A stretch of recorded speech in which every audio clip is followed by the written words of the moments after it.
പ്രണവ് മോഹൻലാൽ അപ്പുവിനെ സംബന്ധിച്ച് വേറൊരു നമ്മള് ലാൽ സാറിന്റെ മോനെന്ന ലെവലിൽ അവനെ കാണേ വേണ്ട. കാരണം ഈ പടത്തില് അവന്റെ മെയിൻ പ്രോപ്പർട്ടി എന്ന് പറഞ്ഞത് വയലിനാണ്.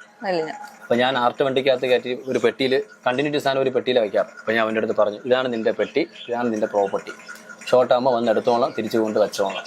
നമ്മൾ അറിയ പോലും വേണ്ട, അവന്റെ പ്രോപ്പർട്ടി അവൻ എടുത്തോളും, അവൻ വച്ചോളും. ബ്രേക്ക് ടൈം ചിലപ്പം സെറ്റ് വണ്ടി വന്നിരിക്കും.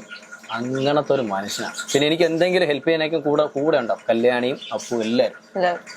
ഈ അപ്പുവിനെ കുറിച്ച് നമ്മൾ പറയുമ്പോൾ നമ്മൾ എപ്പോഴും പറയുന്ന ഒരാളാണ്, ഒരു ജാടയും ഇല്ലാത്ത ഭയങ്കര നോർമലായി ഹാപ്പിയായി ജീവിക്കുന്ന ഒരു മനുഷ്യൻ, ഫ്രീ ബേർഡ് ആണ് പ്രണവ്. നമ്മളിപ്പോ മോഹൻലാലിന്റെ മോനാണെന്ന് പറഞ്ഞിട്ട് അവന് ബഹുമാനം കൊടുത്തു കഴിഞ്ഞാൽ അവന് ഇഷ്ടം കാണില്ല. ഇഷ്ടമല്ല. നമ്മളെ കൂടെ വൈബിൽ സെറ്റായി ഇങ്ങനെ നടക്കുന്ന ഒരു വൈബുള്ള മനുഷ്യനാണ്. അടിപൊളിയാവൻ. പ്രണവിനെ കുറിച്ചുള്ള മെമ്മറി ഉണ്ടോ? അതിനൊരു മറക്കാൻ പറ്റാത്തൊരു മെമ്മറി? അതിനെ കുറിച്ച് മറക്കാൻ പറ്റാത്ത എനിക്ക് ഓർമ്മ പറഞ്ഞത് ഹൃദയത്തിലൊരു സംഭവം. ഇതിലുമുണ്ട്. ഹൃദയത്തില് അവന്റെ ഒരു സീക്വൻസ് ഉണ്ട്. ഹോസ്റ്റൽ റൂമിനകത്തിട്ട് അവനെ എല്ലാവരും കൂടെ പീഡിപ്പിക്കും. അവനെ ജട്ടി ചുരി അവന്റെ വായിൽ വെക്കുന്ന ഒരു സീനുണ്ട്. ഓർമ്മയുണ്ടോ ഇതിനകത്ത്?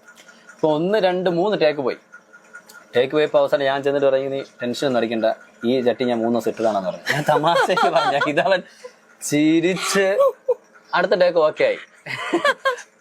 കുറെ പോയിട്ടോ അവനെ കുറിച്ച്. പിന്നെ ഞാൻ ഇടയ്ക്ക് നോക്കിയപ്പോൾ ഒരു ഏരിയയിൽ സ്മോക്ക് ഇങ്ങനെ വെക്കൊണ്ടിരിക്കുക. ഞാൻ ചായയുടെ സ്മോക്ക് എടുത്ത് മാറ്റാന്ന് പറഞ്ഞപ്പോ അപ്പു ആ ചട്ടിയും കൊണ്ടങ്ങ് പോകണം. അത് അപ്പു അവന് സ്മോക്ക് ഇടും നമ്മളെ കൂടെ. ഞാൻ ആർട്ടിൽ കൂടെ നിൽക്കും അവൻ. അത് ഞാൻ പറയാം, അവൻ നമ്മളെ മനസ്സിൽ വിചാരിക്കാത്ത ഒരാളാണ്.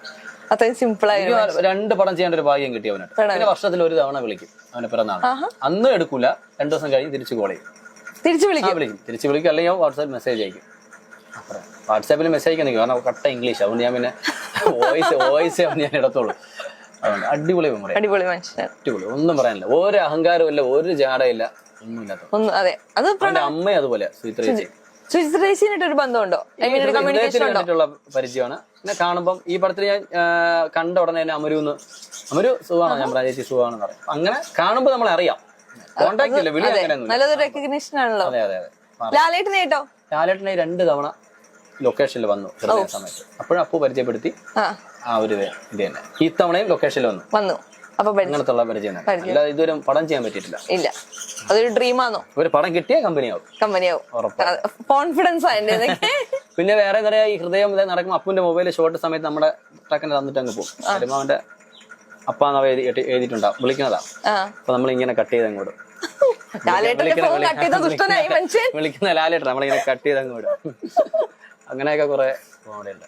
അപ്പുവിന്റെ കൂടെയുള്ള അസിസ്റ്റന്റ്, അപ്പുവിനെ നോക്കുന്ന ഒരു ഉണ്ണി ഒരാളുണ്ട്, മേക്കപ്പ് കാര്യങ്ങളൊക്കെ നോക്കും. അപ്പൊ അവൻ ഈ ഹൃദയത്തിലൊക്കെ അഭിനയിച്ചപ്പോ അപ്പു അവന് മേക്കപ്പ് ചെയ്ത് കൊടുത്തു. അങ്ങനെ കമ്പനിയാവൻ. അടിപൊളിയാ, രക്ഷയില്ല.